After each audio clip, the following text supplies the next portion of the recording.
kami di Breaking News Kompas TV. Selamat pagi ini, Prof. Kalau kita lihat ini nampaknya kalau kita lihat media-media asing Timur Tengah yang memberitakan soal jalannya negosiasi di Pakistan, Islamabad tepat, nampaknya ini negosiasinya tidak berjalan ini. Pantauan Anda, analisa Anda seperti apa? Ya, kalau ngelihat dari negosiator yang disiapkan, sebenarnya kan GD Vance itu kan orang yang tidak terlalu suka peperangan panjang, konflik yang berkepanjangan dan sebagainya. Artinya sebenarnya itu kunci sebenarnya. Memang situasinya tidak dalam posisi yang menurunkan tensi. Justru kemudian GD Vance siap, tapi apakah kemudian Amerika Serikat mau kemudian menegosiasikan nilai ataupun katakanlah tuntutan. Itu yang sampai hari ini saya kira yang kemudian diminta oleh Iran itu kan sampai hari ini belum bisa direalisasi. Katakanlah misalnya paling sederhana saja gini, membuka blokade Selat Hormuz oleh Amerika Serikat.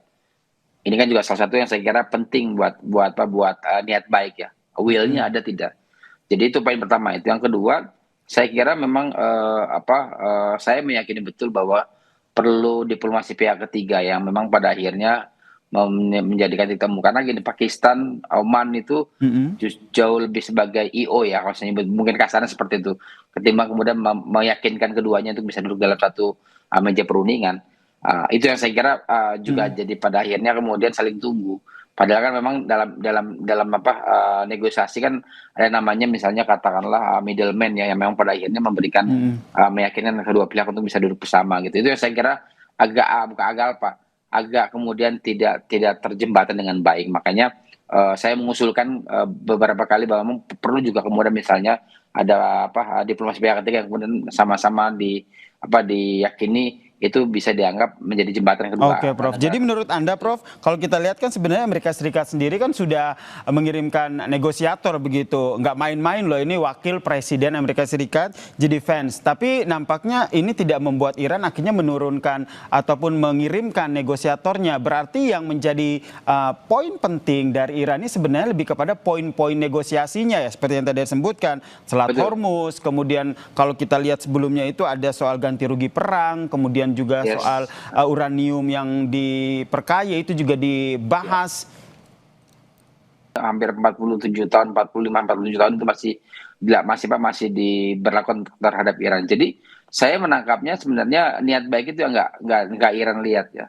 Artinya sebenarnya kalaupun misalnya terjadi negosiasi, maka kan kalau kita dalam bernegosiasi ada call tinggi, ada call rendah ya.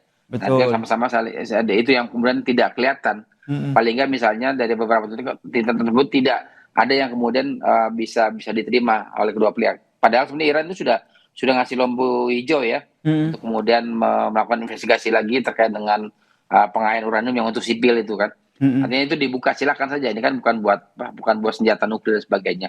Tapi itu kan tidak diikuti oleh misalnya Amerika Serikat untuk kemudian mengendorkan blokade pelabuhan di sepanjang Selat Hormuz oleh Angkatan Laut Amerika Serikat. Jadi ini saya sih menangkap memang ada buying time ya keduanya. Jadi satu sama lain perlu untuk kemudian mengupayakan jalan damai minimal begini. Paling nggak misalnya kalaupun nanti misalkan prediksi saya akan terjadi misalnya perpanjangan ceasefire ya, gencatan senjata. Karena itu yang kemudian diharapkan oleh banyak pihak. Tapi harapan yang lebih adalah bagaimana melakukan deeskalasi dulu deh. Nah ini yang saya kira agak bertentangan dengan misalnya pengiriman 2 kapal induk dan 4 kapal perusak yang kemudian sebenarnya itu menandakan bahwa akan ada backup untuk serangan terhadap sea to land ya. Jadi serangan yang kemudian bersifat dukungan terkait dengan serangan ke wilayah darat di Iran tadi. Itu yang saya kira prediksi ke sana. Kalau itu terjadi maka saya meyakini betul bahwa situasinya dua negara ini nggak nyaman juga. Kalau kita misalnya hasil jejak pendapat hanya 24% yang mendukung langkah Trump, selebihnya kemudian jauh malah merasa bahwa ini langkahnya sudah salah. Artinya memang ini kalau bahasa kita udah tanggung nih kan. Kalaupun misalnya mundur pun publik juga sudah kadung nggak nyaman kan dengan langkah dan pola kebijakan Trump, terutama berkaitan dengan misalnya tata kelola konflik yang dia lakukan terhadap di Timur Tengah dan juga dengan Iran. Nah, yang kedua saya kira juga penting dilihat oleh kita semua bahwa Trump ini secara prinsipil juga berada dalam posisi yang tidak terlalu bisa bisa mengikuti pola pola saya nyebutnya pattern atau pola gerak perang yang biasa Amerika Serikat lakukan selama ini, kemudian agak menyimpang jauh dari apa yang biasanya Amerika Serikat lakukan ketika mereka menyiapkan melakukan invasi, melakukan upaya perang terhadap negara-negara lain. Dari tahun 45 katakanlah sampai kemudian tahun 2026 ini, hanya di era Trump ini saya kira kita paling tidak secara teoretik ya, dan pengalaman ternyata memang agak beda dengan apa yang selama ini presiden-presiden Amerika lakukan. Dia tidak dalam posisi misalnya mengunci apa yang menjadi target, apa yang menjadi tujuan dan sebagainya. Sehingga banyak akhirnya menilai sulit juga akhirnya memprediksi kebijakan ataupun langkah-langkah strategis yang diambil oleh Trump ini, karena secara narasi kadang pernah terakhir Trump menyatakan bahwa sebenarnya negosiasi ataupun komunikasi dengan Iran ini sangat baik. Di sisi lain kita dipertontonkan dengan kekuatan militer Amerika Serikat yang secara bertahap justru makin banyak berada di area-area Timur Tengah begitu. Nah, jadi pertanyaan selanjutnya adalah bagaimana akhirnya publik ini melihat eskalasi yang terjadi di Timur Tengah pasca gencatan senjata ini akan berakhir? Saya sih nggak meyakini betul akan ada ground invasion ya, ataupun peperangan darat. Saya kenapa? Karena saya nggak melihat pergerakan yang sifatnya masif.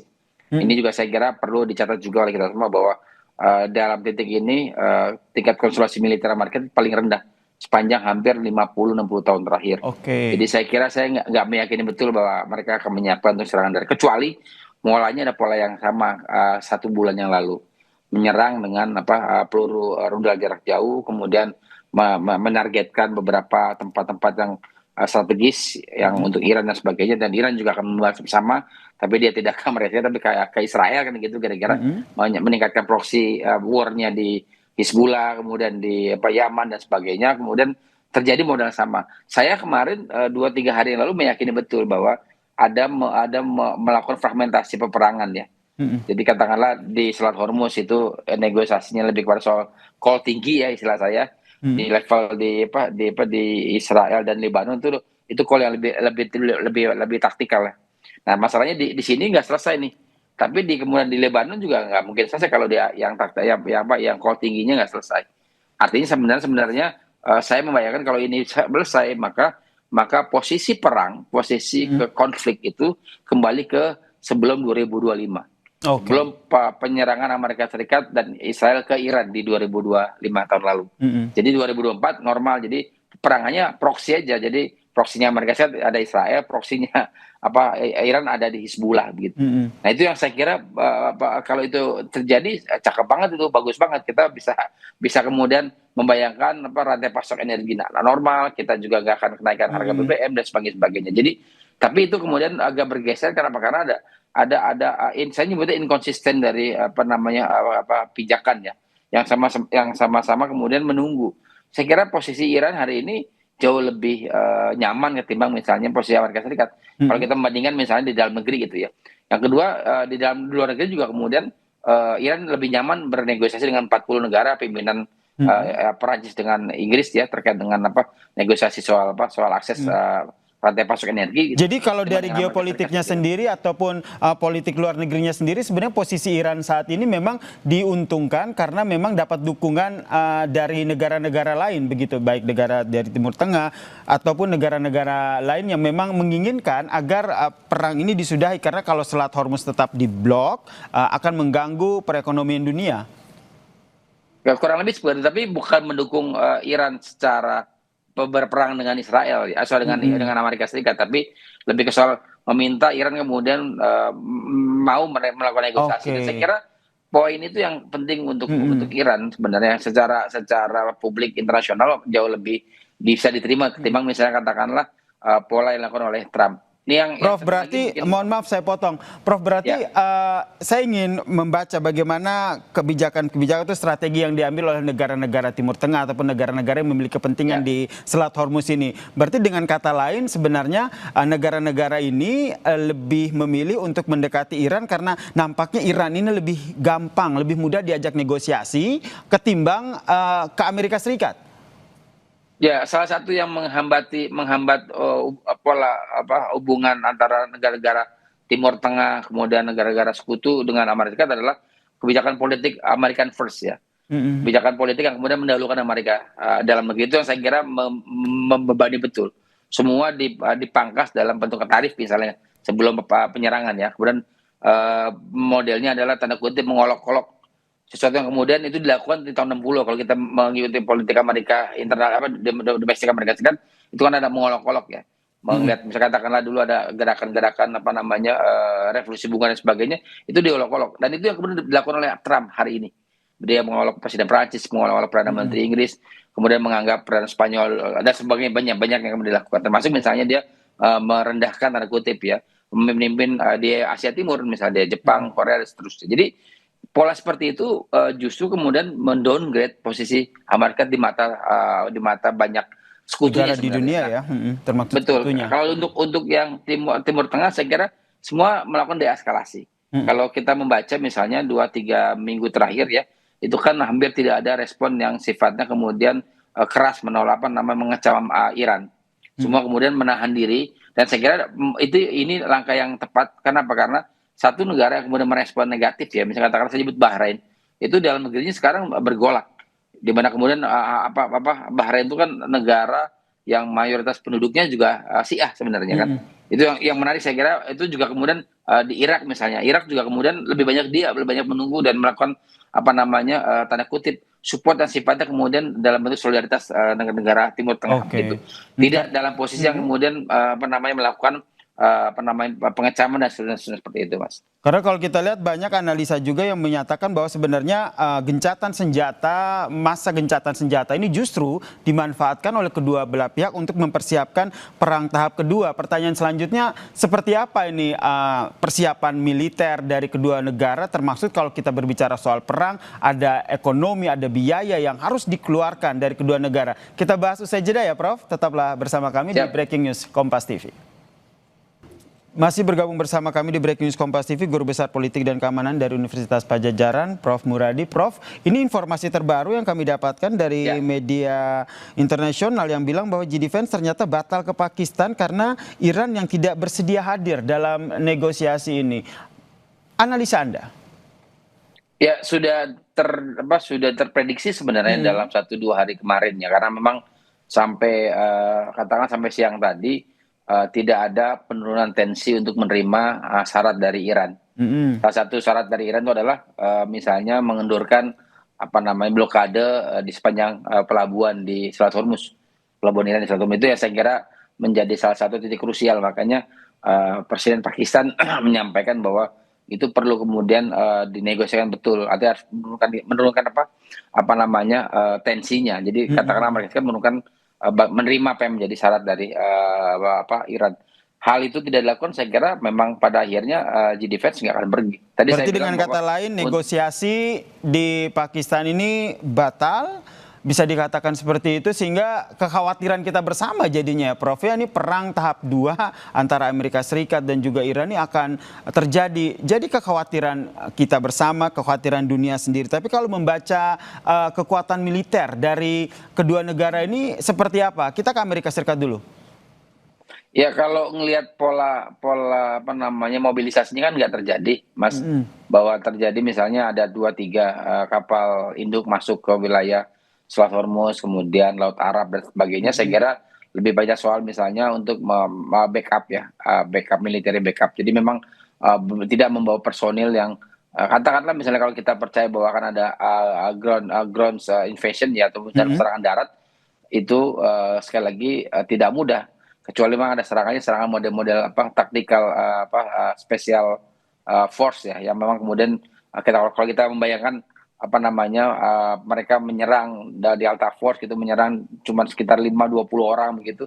Ya saya kira itu lebih kepada penyusupan ketimbang serangan darat ya. Jadi memang saya menangkapnya untuk serangan darat opsi hari ini ya Mm-mm. pasca ceasefire ini berakhir, saya kira tidak.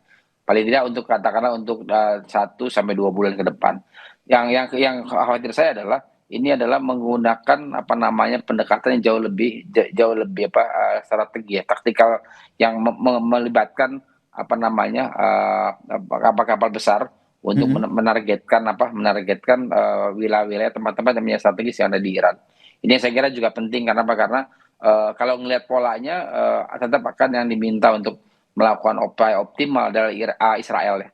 Nanti Israel akan membaca misalnya katakanlah besok atau lusa gitu, dia akan kemudian mulai kembali melakukan serangan ke basis-basis tempat yang strategis di wilayah Iran. Itu poin kedua. Mm-mm. Yang ketiga, dengan otomatis dia akan membatalkan ceasefire antara Lebanon dengan Israel. Karena ini kan dua yang terkonek ya. Mm-mm. Tadi saya bilang yang strategisnya di ya, Iran Israel, Iran Iran dan Amerika, Amerika yang Serikat, kemudian taktikalnya adalah Lebanon dengan Lebanon dan juga Israel. Israel. Artinya Libanonnya Hizbullah gitu kira seperti Mm-mm. itu Mas. Jadi memang ini akan ke sana. Tapi tadi masih ada dua front ya. Front di Selat Hormuz Mm-mm. dengan melakukan upaya apa namanya pencegahan, kemudian serangan dan sebagainya, dan front yang kedua adalah di Lebanon Selatan. Saya kira kalau ngelihat polanya Masih akan akan sama, berhenti tidak dalam. jauh berbeda dengan sebelumnya, masih dengan serangan rudal jarak jauh, serangan drone, dan belum ke serangan atau invasi darat Invasi darat hanya terjadi di Lebanon di Selatan. Lebanon Selatan ya, oke. Iya, karena kan mereka sudah mulai mengakses ke utara kan begitu. Mm, mm, Tapi mm. begini, Pak Yasir, saya ingin katakan begini. Pertanyaan berikutnya sampai kapan? Kalau kita Mm. membaca misalnya katakanlah personil atau membaca psikologi tentara Mm. Amerika Serikat ini itu tidak dalam posisi yang siap untuk berperang. Ya. Yang kedua adalah backup anggaran juga ditolak. Yang ketiga yang menarik adalah 63%, 63% rakyat Amerika itu menolak pola-pola penanganan Mm. menangani Iran ini. Dan yang keempat saya kira yang penting adalah sekutunya nggak ada.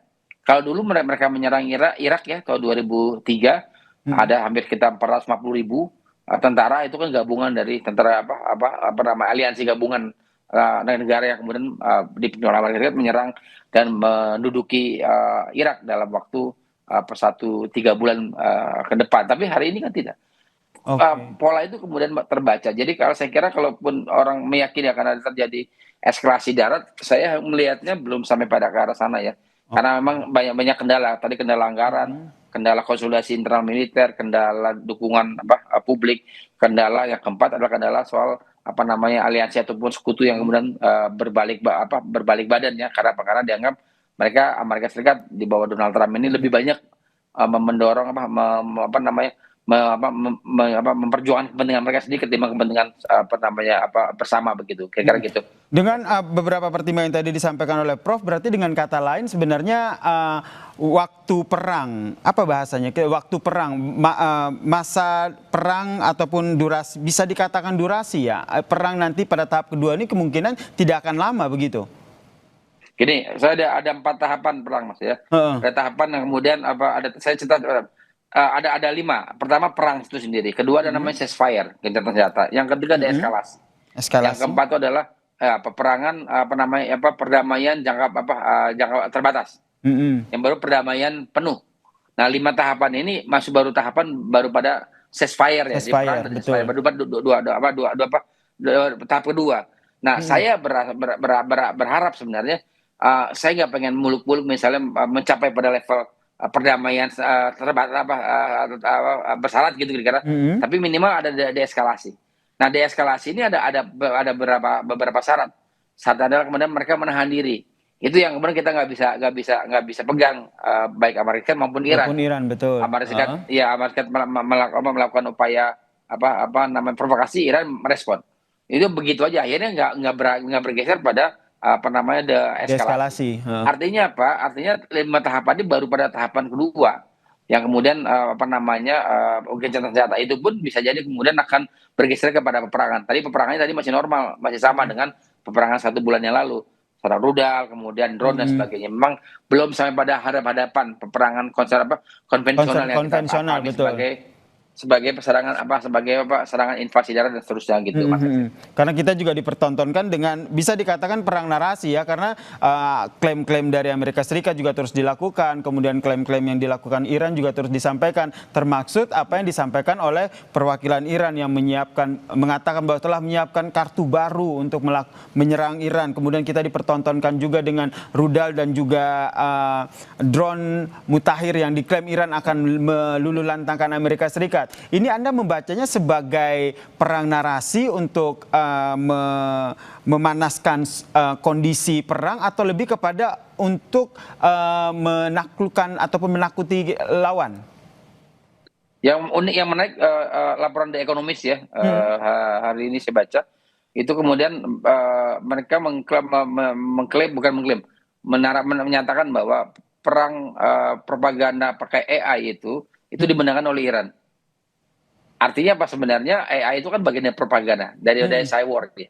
Nah, propaganda itu bagian dari cyber. Nah, cyber itu secara prinsipil itu bergerak cepat. Artinya katakanlah begini, tanpa diminta, misalnya katakanlah background saya Muslim, betapa saya bukan Syiah gitu, saya akan bilang bahwa Amerika yang salah nih. Ketika ada masalah, saya akan kirim ke beberapa tempat. Itu tidak terjadi di Israel maupun di Amerika Serikat. Oke. Jadi kalau misalnya membandingkan misalnya antara narasi yang ada di sosial media itu, yang Amerika Serikat dan Israel itu kalah telak. Isunya ada 3, Mas. Isu misalnya soal Free Palestine ya. Yang kedua misalnya soal no kings kalau dia Yang ketiga yang menarik adalah tadi mereka menolak misalnya katakanlah isunya anti turis asal Israel gitu ya. Nah, 3 ini kan kalau kita baca itu kan sebenarnya menguntungkan Iran.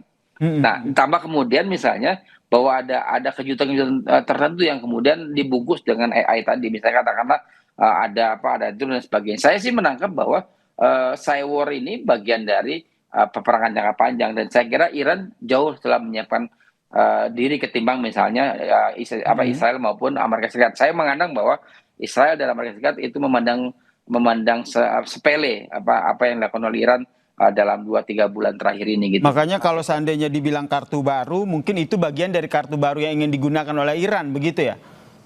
Saya kira begitu. Saya kira sampai hari ini menurut saya satu kemenangan Iran yang luar biasa, terlepas kemudian peperangannya belum selesai, adalah dia mampu membungkam tanda kutip atau melakukan deeskalasi semua negara-negara di Timur Tengah. Bayangkan coba, bahkan Uni Emirat Arab sekalipun mereka bilang kalau ini masih panjang, saya akan minta uang ke Amerika Serikat. Kenapa? Karena negara yang paling dirugikan peperangan adalah selain Dubai sampai Uni Emirat Arab, dia juga punya misalnya perdagangan komersial yang susah untuk bisa melintasi wilayah tersebut. Itu kan drop habis kalau kita bicara penerbangan yang transit di Dubai begitu. Jadi ini saya kira luar biasa mampu melakukan deeskalasi dan tidak menyuarakan apapun. Apapun misalnya apa yang kemudian dilakukan oleh Iran itu cuma bilang bahwa jangan ikut campur, kalau enggak Anda diam. Nah, itu yang kemudian berhasil karena ada 2 ketergantungan. Ketergantungan pertama adalah rantai pasok energi, yang kedua adalah kita bicara soal bagaimana kemudian mereka sedang menimbang-nimbang nih, ada nggak aktor lain di luar Amerika Serikat yang bisa kemudian mereka berkawan. Nah, muncullah misalnya Inggris, muncullah Prancis sebenarnya dengan menggalang 40 orang ini, 40 negara yang ingin melakukan negosiasi dengan Iran supaya jalur rantai pasok energinya dibuka di Selat Hormuz yang diklaim oleh Iran sebagai diblokade untuk urusan yang lain begitu, Mas Yasir. Dengan demikian, kalau seandainya pertanyaannya adalah sebenarnya apa yang menjadi kepentingan kedua belah pihak agar mereka bisa duduk untuk negosiasi lagi, jawabannya apa, Prof? Selat Hormuz atau sebenarnya tidak ada karena keduanya memang memiliki kepentingan yang sama-sama kuat. Ada 3 kunci sebenarnya. 3 kunci, oke. Kunci pertama adalah Iran sudah melunak soal pengayaan uranium nuklir ya. Bahwa mereka bilang bahwa ini adalah sepenuhnya untuk sipil, tidak untuk senjata. Iran sudah melunak, dan itu dengan berbagai teknis nanti diskusi lebih lanjut, tapi mereka sudah lunak. Amerika Serikat kan mau, oke, tapi maunya apa? Mau ngambil semuanya. Itu yang tidak mungkin kan. Kalau Betul. kalau datang misalnya infeksi nggak ada masalah, itu poin pertama. Mm-mm. Yang kedua adalah yang menarik adalah melepaskan sanksi apa namanya terhadap Iran yang lebih dari 47 tahun ini. Mm-mm. Ini kan juga bukan perkara mudah sebenarnya buat Amerika Serikat. Tapi kalau ini dilakukan, kalau ini Iran oke, ini Amerika oke, saya kira satu-satu. Nah, yang ketiga, baru kita bicara soal apa namanya Selat Hormuz. saya nyebutnya dinamika di regional ya. Oke. Katakanlah keamanan sebagian, termasuk di dalamnya ada Selat Hormuz dan seterusnya. Mm-mm. Tiga ini aja kalau saya kira Amerika Serikat mau, selesai sebenarnya. Jadi kalau dikatakan misalnya Iran nggak mau, saya kira Iran sudah melunak. Oke, tapi dengan Mm-mm. dengan pendekatan yang jauh lebih terbuka. Karena kalau ini kan call-nya tinggi nih, Trump pengen adalah menyita, membawa. Nah, itu kan sesuatu yang sebenarnya jauh dari harapan Iran ketimbang ini sih bagian dari bukan lagi kemudian negosiasi tapi udah papasan perang kan gitu. Saya datang, saya ambil alih kan gitu. Itu yang Mm-mm. tidak dilakukan tidak diinginkan oleh Iran. Artinya sebenarnya tiga ini clear Mas, saya kira kita akan mendapatkan secerca Mm-mm. harapan lah untuk bisa kemudian kedua negara bisa duduk bareng. Saya berharap ya walaupun ini juga agak sedikit cynical ya. Mm-mm. Saya berharap hasil perjanjian ini minimal saja itu berharap minimal sama dengan kondisi di sebelum 2025. Peperangan antara mereka hanya ada terjadi antara Lebanon dengan Israel. Mm-mm. Jadi frontnya tidak kemana-mana front Iya, itu frontnya karena di sama-sama Lebanon ya, Israel dan juga betul Hizbullah yang berada di Lebanon ya. bola. Heeh. Nah, masing-masing proksi kan sudah melakukan itu. Kalau di Mm-mm. situ saja saya kira kita sudah bersyukur kenapa? Karena rantai pasok energi aman, Betul. dunia juga kemudian stabil, setidaknya kemudian kita bisa melakukan upaya kedua negara, katanya Mm-mm. Lebanon dengan Israel dalam posisi yang tidak terlalu rumit. Karena apa? Karena ini dua negara yang Mm-mm. tidak terlalu besar dalam konteks pengaruh di tingkat global gitu, Mas Yasir. Kunciannya ada di Amerika Serikat. Kalau tadi menurut Anda Iran sebenarnya sudah melunak, apakah ini akan bisa dikatakan gayung bersambut oleh Amerika Serikat? Kalau yang dikirim wakil wapres itu Mm-mm. orang yang kemudian anti anti jangka panjang sebutannya. Dia Oke. pengen konflik menang gitu loh. Jadi Heeh. dia bukan pemain yang jangka kalau saya nyebut bukan politisi yang jangka panjang begitu. Jadi dia pengennya datang menang dan pernah. Jadi sebenarnya kalau dia dikirim dia tidak terlalu ideologis ya. Artinya secara Mm-mm. prinsipil dia bisa kemudian menurunkan ini. Tapi call-nya kan call tinggi nih. Mm-mm. Pengennya mereka Amerika Serikat pengen semuanya dapat. Nah itu yang saya kira dalam situasi politik hari ini dengan pendekatan first Amerika dengan mengenai Amerika Serikat, maka saya meyakini betul itu tidak akan terjadi. Jadi fans kalaupun datang misalnya dia akan nggak dapat apa-apa karena call-nya terlalu tinggi. Dia nggak mau menurunkan misalnya derajat untuk bisa bersama-sama Mm-mm. menyelesaikan konflik ini. Sebenarnya Iran juga ketika kemudian misalnya Amerika setuju dengan yang dia minta gitu katakanlah, maka itu lebih mudah karena tidak berimplikasi serius terhadap Amerika Serikat sendiri di kawasan maupun di dalam negeri mereka.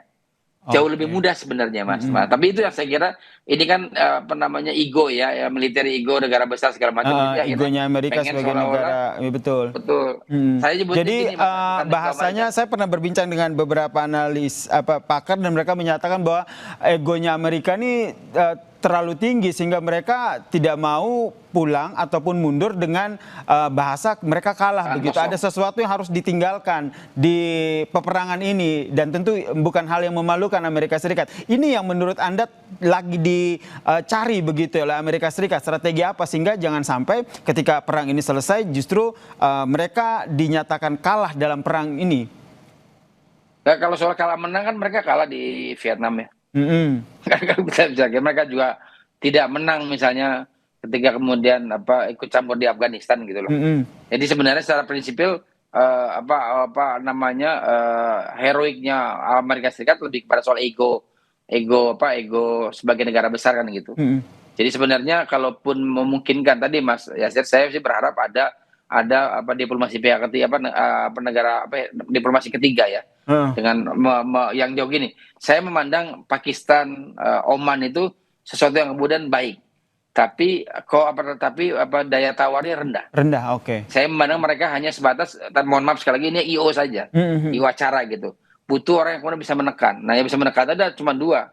Pertama adalah sekutu Amerika Serikat di NATO ya, ada Inggris macam-macam, Atau Prancis dan sebagainya, atau adalah sekutunya Iran, ada termasuk Rusia dan Rusia dan juga juga ada Tiongkok China. begitu ya? Betul. Nah, Oh. tinggal milih yang mana.